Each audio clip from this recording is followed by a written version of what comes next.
আর আমরা দুঃখ প্রকাশ করছি আমাদের বিশেষ অতিথি ডাকসু বিপি সাদেক কায়েম বৃহত্তর ময়মনসিংহে অনেক প্রোগ্রাম থাকার কারণে শিডিউল বিপর্যয়ের কারণে আমাদের এখানে আসতে পারেন নাই। আশা করি এই ত্রুটি আপনারা ক্ষমার চোখে দেখবেন। এই পর্যায়ে আপনাদের সামনে বক্তব্য নিয়ে আসছেন এদেশের নির্যাতিত ছাত্র জনতার প্রিয় মুখ নয়নমণি, এশিয়ার বৃহত্তর ছাত্র সংগঠন, শত শত শহীদের রক্তস্নাত ছাত্র সংগঠন বাংলাদেশ ইসলামী ছাত্র শিবিরের কেন্দ্রীয় সভাপতি মোহতারাম নুরুল ইসলাম সাদ্দাম।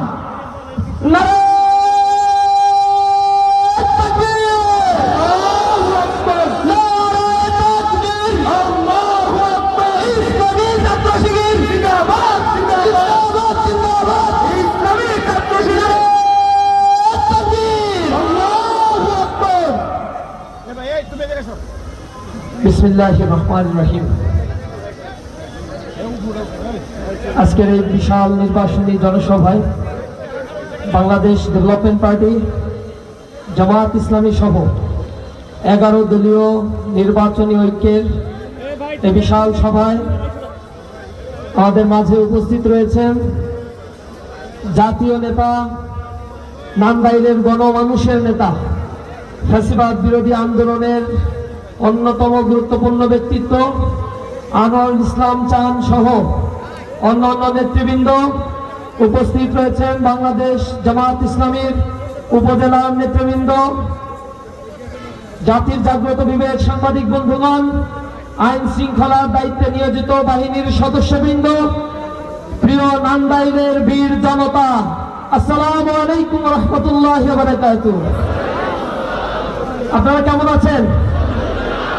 আগামী 12ই ফেব্রুয়ারি জাতির ভাগ্য আকাশে এক নতুন সূর্যের উদয় হতে চলেছে ইনশাআল্লাহ। এদিনটি হবে ইনসাফের পক্ষে রায়ের দিন। এদিনটি হবে আধিপত্যের কলগাছ থেকে আমার প্রিয় মাতৃভূমিকে বাঁচিয়ে দেওয়ার দিন।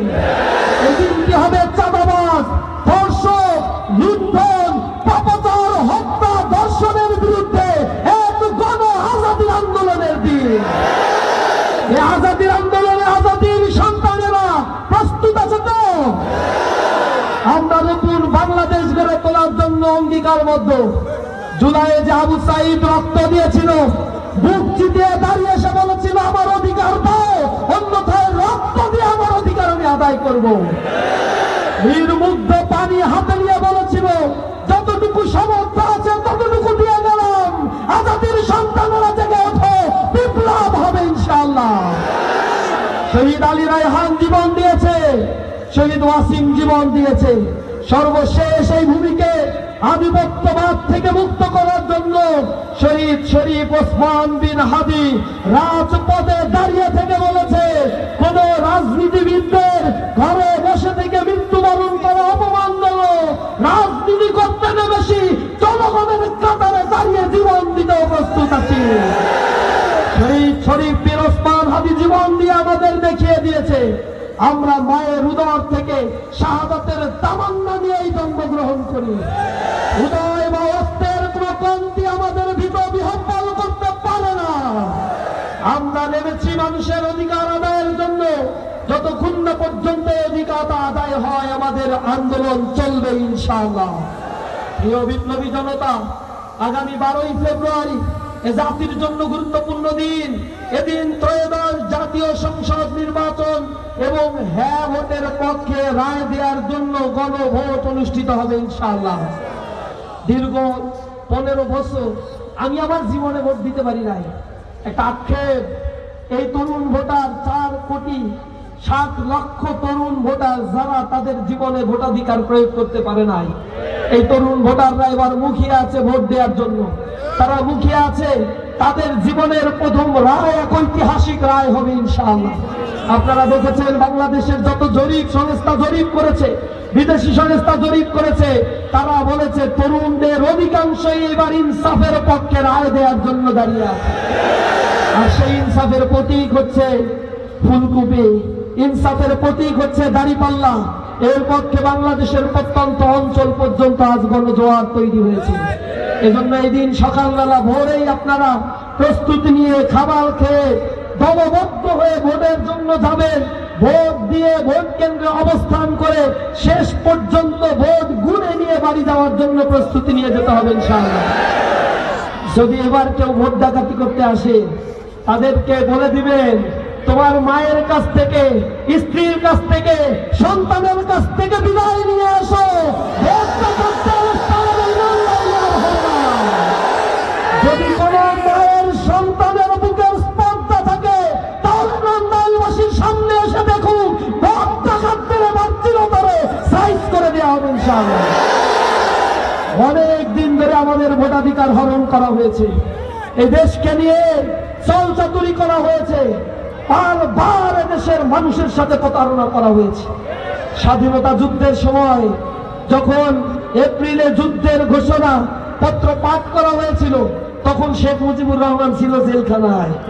জনতা ঘোষণাপত্রে বলেছিল সাম্য, মানবিক মর্যাদা আর সামাজিক সুবিচার প্রতিষ্ঠার জন্য আপামর ছাত্র জনতা, খেটে খাওয়া মানুষ, কৃষক, শ্রমিক, যুবক, দিন মজুর রাস্তায় নেমে এক মহাযুদ্ধের ডাক দিয়ে 1971 সালে এই দেশকে হায়নাদের হাত থেকে মুক্ত করেছিল।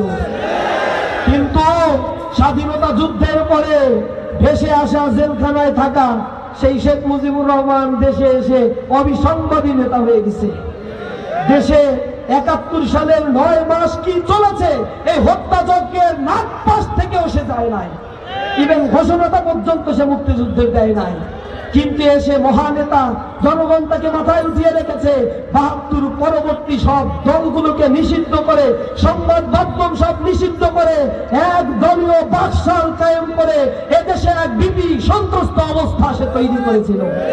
শুধু তাই নয়, তার দলের নেতা কর্মীরা ভোট ডাকাতি করা, লুটপাট করা, ধর্ষণ, ছিনতাইয়ের সাথে এমন ভাবে জড়িত হয়ে পড়েছিল, দেশে 1974 সালে এক মহা দুর্ভিক্ষ তখন তৈরি হয়েছিল। এর অনিবার্য পরিণতিতে 1975 সালে শেখ মুজিবকে বিদায় নিতে হয়েছিল।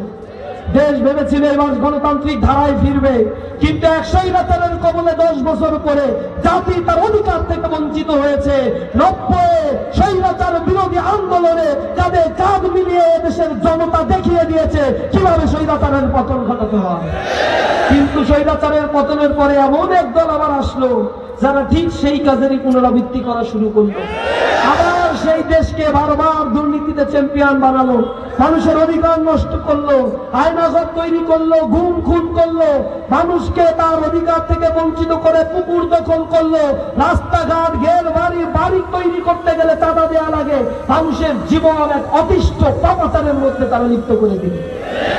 তখন ছাত্ররা আন্দোলনের জন্য ডাক দিয়েছিল, আমাদের অধিকার চাই। কেন কোটা ব্যবস্থার মাধ্যমে আওয়ামী লীগ পুনর্বাসন করা হবে? কেন ভোটারের 56% সরকারি চাকরিতে শুধুমাত্র এইখানে মুক্তিযোদ্ধা কোটা থাকবে? মুক্তিযুদ্ধ শেষ হয়ে গিয়েছে, এখন মেধার ভিত্তিতে আমার অধিকার দাও। 40 লক্ষ বাংলাদেশে বেকার, অনার্স মাস্টার্স পাস করার পরে আমি চাকরি পাই না, বেকারত্বের অভিশাপ নিয়ে মা বাবার কাছে লজ্জায় দাঁড়াতে পারি না, আমার অধিকার দাও। রাস্তায় ছাত্ররা দাঁড়িয়ে গেল, তাদের হত্যা করা হলো, গুম করা হলো, গ্রেফতার করা হলো, তাও তারা দমিত হয় নাই।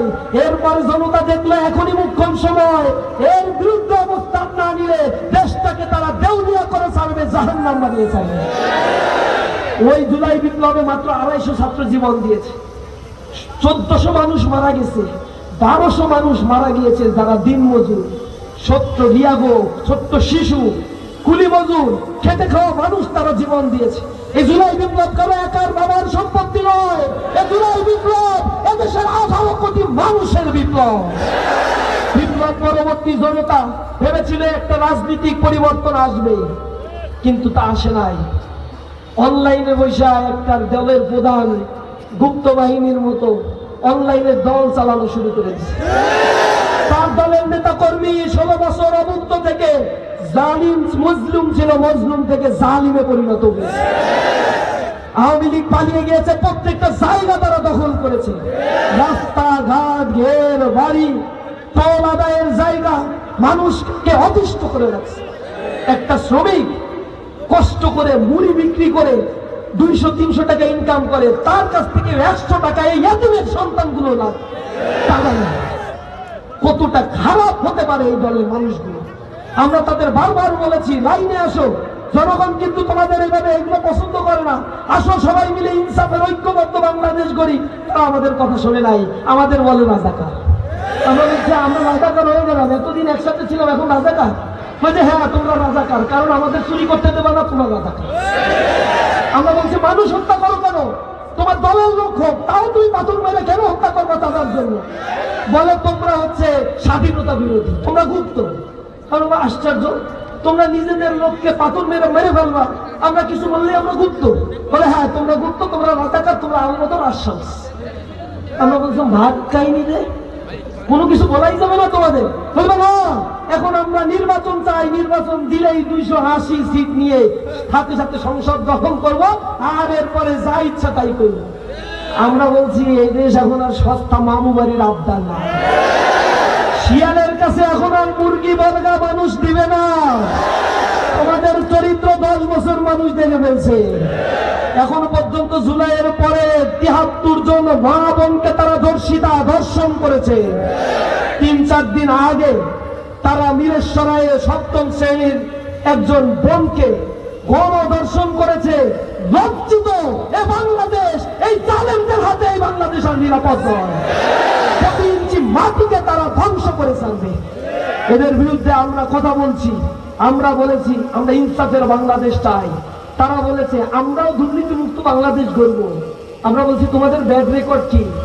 তোমরা দুর্নীতিমুক্ত বাংলাদেশ গড়বা, অথচ 43 জন ঋণ খেলাপিকে মনোনয়ন দিছ, যারা ব্যাংক লুট করে 26,000 কোটি টাকা আওয়ামী আমলে তাদের সাথে মিলেমিশে লুটপাট করছে, তাদেরকে নমিনেশন দিয়ে বলো তোমরা দুর্নীতিমুক্ত করবা? শয়তানও এটা বিশ্বাস করবে। এরপরে তারা বলে যে আমরা কৃষকদের কৃষি কার্ড দিব।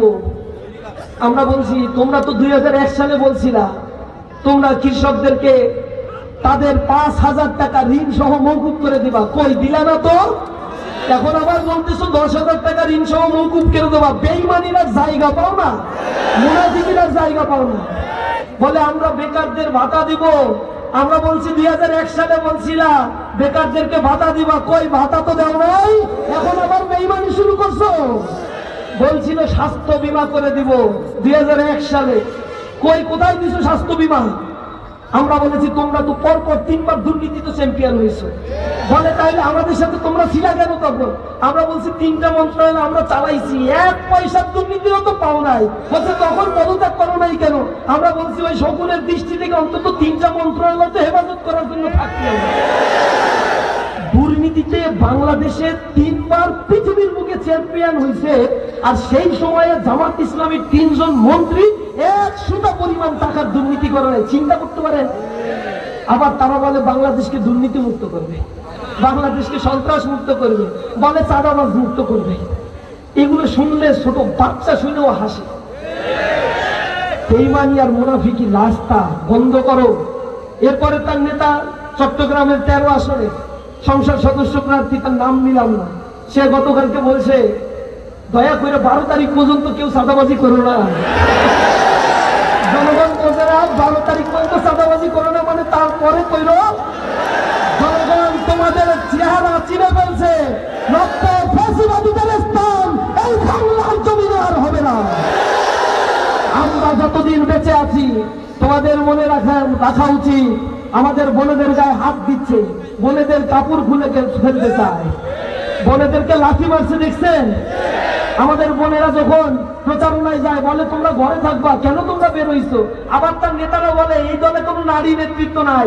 আর তারা যখন নারী নেতৃত্বের কথা বলে মিছিলের সামনে 10 জনের বেশি পাওয়া যায় না, ভাড়া করে নিয়ে আসে নারী, তাও লোক পায় না।